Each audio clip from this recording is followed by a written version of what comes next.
But what up? This is Finance, Fitness, and Folk channel. Discuss finance, a little bit of fitness, talk about some folk. So in today's episode, I'm going to discuss why you are being priced out of the housing market. Priced out of the housing market. So admin notes, thanks again to all subscribe to the channel. I endeavor to keep pushing this video out, give you leverage, the better it sells. So let's get into it. So why do I say you are being priced out of the housing market? Well, let's do some backward history, and it's not old history.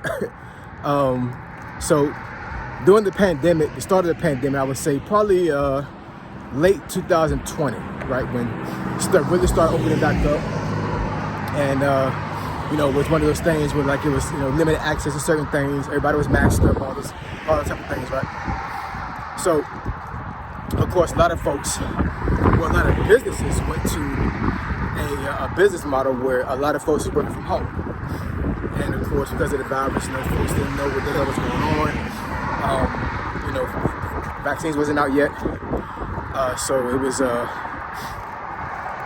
was really a very weird time, right? Nobody knew how this thing was going to go.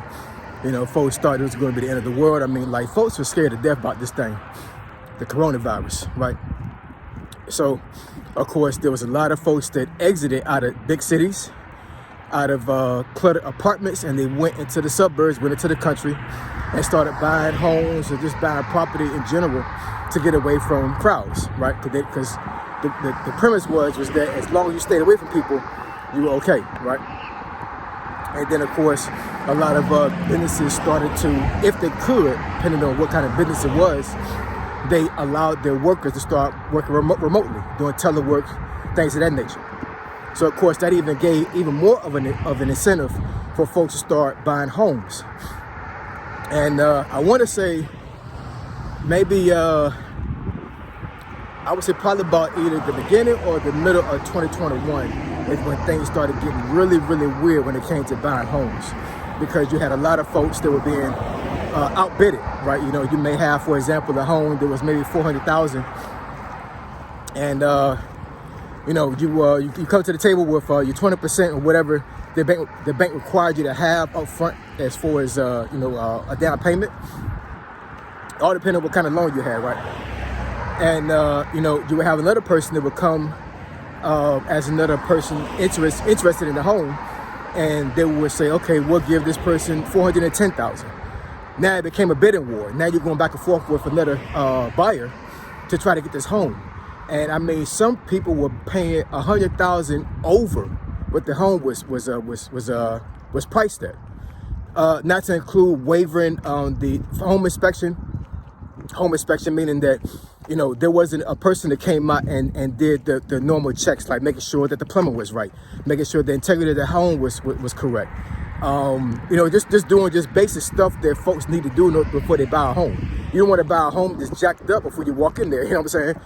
You're already paying an exorbitant amount of money for a home. A home is pretty much the biggest purchase that most folks will ever have in their whole lifetime. So I know for myself, I don't want to buy a home and I walk in there and half of the stuff in the home doesn't work. So that's one of the reasons why home inspections are so important. But these folks were waiving the home inspection just to get the home, right? And like I said, paying, just a crazy amount of money over the price of the home to get the home. It was crazy. It was ridiculous, right? And a lot of folks got burnt because of that. Because like I said, folks was waiving the home inspection, so to get into the home, they pay sometimes $30,000, $40,000, $50,000 over what the price of the home.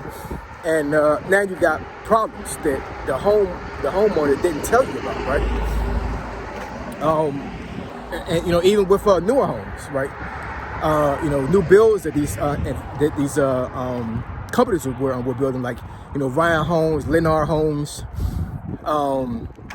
K-Hov, all these home builders that were building these homes, right? These folks were still buying these homes over the price of the builder's price, because you had somebody else coming in saying that we're going to give you more than what the home is priced at. And like I said, folks really got burnt by doing that. You know, some folks, I would say that at this point, some folks may be upside down on their mortgage, meaning that you know, they pay more than what the home is worth, so there's no equity in the home, right? So getting to the point where I'm trying to say, where it comes to you know, you're going to be priced out of buying a home, and I wanted to get that backdrop because I wanted to give folks a good understanding of where I'm going to lead this into, right? So let's fast forward to this time, right? Right now it's December 2023, and a lot of folks are saying that by spring of 2024, the Fed is going to lower interest rates on homes. Now, right now, I want to say the average rate for a home is, I think, probably about 5.8, 5.9, you know, depending on where you live at. And I mean, some folks are paying a little bit over 6% as far as buying a home, paying for the mortgage. And I'm gonna tell you right now, if folks don't really understand how mortgages work, and how the percentage is when you buy a home, I mean, you know, buying a home at 5.9% versus 6.2 is a huge difference when it comes to how much you're gonna pay in your mortgage. It's a huge difference. So, you know, any little bit of percentage you can take off of what you're gonna pay in mortgage is, I mean, it's critical. It's there's no getting around that, because think about it. When you buy a home, you're paying for a mortgage. That only pays for the mortgage. It doesn't pay for anything else. Not like an apartment where you can pay rent, and that apartment complex, whoever owns it, pays everything else when it comes to electricity, water, gas, whatever. When you buy a home, it's not like that. You're paying a mortgage on top of other expenses you have for the home. So, you know, so the lower you can get your mortgage rate, the better it is for you, right?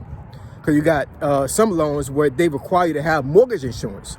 So now you're going to pay for a mortgage on top of paying mortgage insurance. And some loans require you to have homeowners insurance.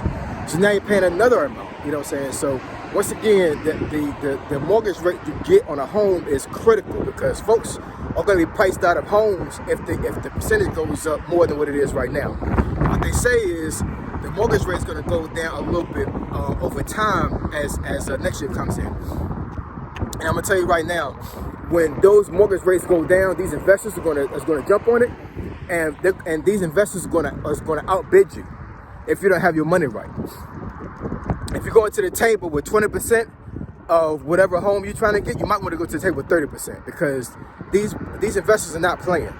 These investors, I'm not saying that this is what their strategy is, but there's so many influencers on YouTube, financial influencers that are saying that a lot of investors are basically trying to make America a renter's environment, not a homeowner's environment, meaning that they want to buy all the homes and have more than half of America paying rent to them, which is crazy. You know what I'm saying? I mean, you know, people can argue that having a home is a liability instead of an asset, but this is not the video for that. I may go into another video explaining that to a certain degree. But at the end of the day, you know, these investors are going to come out big. And folks that don't have their money right may never have a home. They may never be able to get to the point where they can get a home after this year. It's very unfortunate. Let me give you a quick example of what I'm talking about. So this personal experience has really happened. So my father-in-law, God rest his soul, he wound up passing away back in 2021. And I want to say it was 2021. Yeah, 2021. And he had a home. Home was pretty big, and it had a pretty good sized backyard. You know what I'm saying? Like a sized backyard to the point where, in theory, he could probably put another smaller home behind his home, right? So the home was paid off. My wife and her siblings wanted to sell the home and splitting the profit, right? I guess they went through the bank to get the check cut and all these other things, right? So long story short, I guess somebody wound up buying the property, right? And wound up knocking down my father-in-law's home and putting up 3 homes on that one lot. Now, I'm not exactly sure how zoning happens when it comes to cities, But I'm sitting here like in my mind, I'm thinking that, yeah, I mean, in theory, you probably could fit 2 homes there, but 3 homes, that's crazy. I haven't been to that area since that happened, but I mean, there's no way.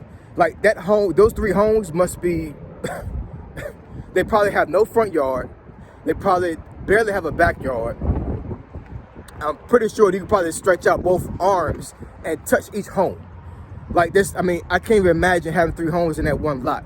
But but there's no way that a normal person would have put 3 homes right there. That was an investor.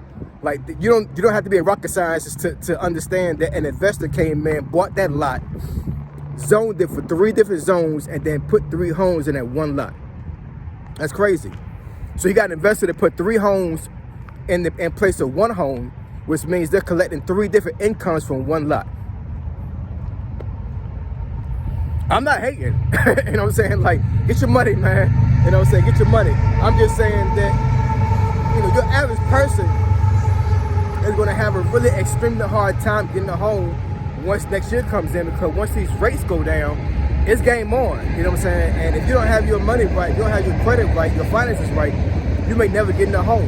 Now, I know a lot of folks don't have the goal to get into a home, but I mean, just the fact that you not in a financial position to even buy a home speaks volumes as far as how your finances are right now. You know what I'm saying? I'm not advocating for anybody getting a home. I have a home myself, but I have a home for personal reasons, family reasons, right? So it was necessary for me to get a home, in my opinion. It just was.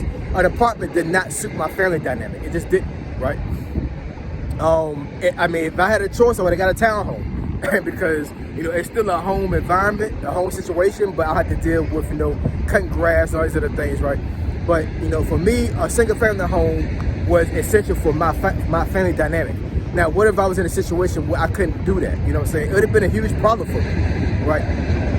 So, like I said, a lot of folks will be priced out of the housing market. So, I would suggest that within the next 6 months, start an LLC and create a business and get your money right, get your credit right, get your finances right, and be in a position to where if you could get out, if you want a home, you can get a home, because once next year hit, it's game on, y'all. Let's get this money right. Like, comment, and subscribe. I endeavor to keep putting these videos out to give you leverage to better yourselves. Finance, Fitness, and Folk. Triple F, I'm gone.